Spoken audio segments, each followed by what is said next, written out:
নমস্কার বন্ধুরা, শুভ সন্ধ্যে সবাইকে। আশা করছি সকলে ভালো আছেন। আমার নতুন একটি ব্লগে আপনাদের সকলকে স্বাগত জানাই। আজকে আর রাত্রে রোজকার রুটি বা ভাত বানাবো না, আজকে বানাবো একটু মুগ ডালের কচুরি। তো মুগ ডালটাকে দুপুরেই ভিজিয়ে রেখে দিয়েছিলাম, তো ভালোভাবে ভিজে গেছে। তো এবার ওটাকে গ্রাইন্ডারে একটু আদা আর একটা কাঁচা লঙ্কা দিয়ে ভালোভাবে বেটে নিয়েছি। তারপর ময়দাটা মেখে নিচ্ছি। এখানে ময়দার সাথে কালো জিরে, জোয়ান, পরিমাণ মতো নুন আর একটু তেল দিয়ে ভালোভাবে মেখে নিয়েছি। আমাদের দুজনের জন্য এটাই অনেক, হয়তো কালকের জন্যও রয়ে যেতে পারে, কি আর করা যায়।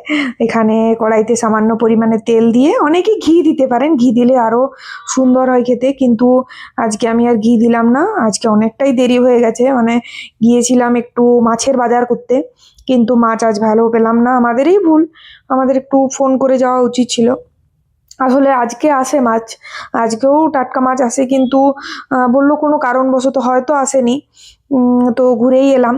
আর মাঝে ঢুকেছিলাম একটু সবজির দোকানে, সবজিও ভালো পেলাম না। তারপর আরও একটু হেঁটে হেঁটে গিয়েছিলাম আর একটু দূরে, ওখানে একটা মানে শুধু শাকের দোকান আছে, ভালো মানে বাঙালি বটে, শাক ভালো ভালো শাক থাকে। তো গিয়েছিলাম একটু লাউ শাকের লোভে, কিন্তু দুর্ভাগ্যবশত লাউ শাকও পেলাম না।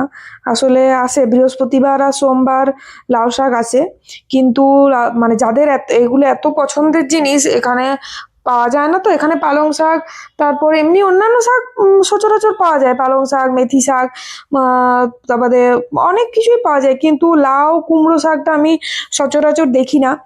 আর এখানে পাওয়া যায় না বলে ওই আসে আর সঙ্গে সঙ্গে বলেও বেরিয়ে যায়। তো এখানে পুরটাতে আমি একটু ভাজা জিরে, মানে মুগ ডালের পুরটা আর কি ভালোভাবে ভাজা হয়ে গেলে একটু ভাজা মশলার গুঁড়ো, তার সাথে ছাতু দিয়ে ভালোভাবে এটা আবার একটু, যাতে পুরটা এখনও ঠিকঠাক হয়নি, তো এটা ভালোভাবে বানিয়ে নেব। এখানে আমি কোনো জল ব্যবহার করব না, তাতেই মানে জল ব্যবহার করলে আরও বেশি পাতলা হয়ে যাবে, পুরটা ঠিকঠাক হবে না। তো এখানে পুরটা ভালোভাবে হয়ে গেছে আর খেতেও দারুণ হয়েছে। পুরটাও আমি একটু টেস্ট করে দেখে নিলাম। এবার লেচি কেটে মাঝে মাঝে পুর ভরে আর বেলে নেব। আর অনেকে যদি খাস্তা কচুরি করতে চান, দোকানে যে খাস্তা কচুরিগুলো হয়, তখন কিন্তু বেলার প্রয়োজন নেই, তখন হাত দিয়ে একটু চ্যাপটা করে গরম তেলে ছেড়ে আপনারা খাস্তা কচুরি বানিয়ে নিতে পারেন।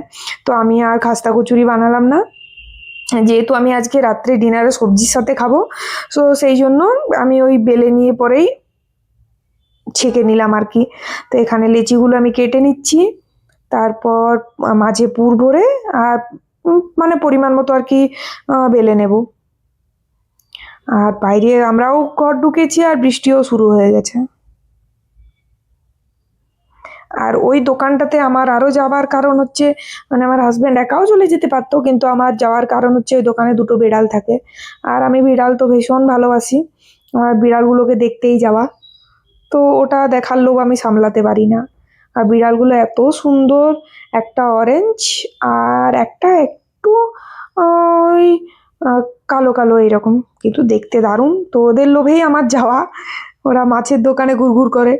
আর কেউ কেউ দেয়, কেউ কেউ ওই কানকো ফুলকো যেগুলো থাকে না ওগুলো দেয়, তো আমার ভীষণ ভালো লাগে ওদেরকে দেখতে। এখানে আমি আস্তে আস্তে বেলে নিচ্ছি, তারপর ছেঁকে নেবো। আর আমার হাজবেন্ড কোনো মতেই নিয়ে যেতে যাবে না, মানে ওখানকে গেলে আমি মাছ কিনতে, তো মানে মাছ তো আমি দেখি না ওই জাপারে করে, আমি ওই বেড়াল দেখেই ভুলে যাই। এখানে তেলটাও গরম হয়ে গেছে, আমি এবার একটা একটা দিয়ে ভালোভাবে ছেঁকে নেব।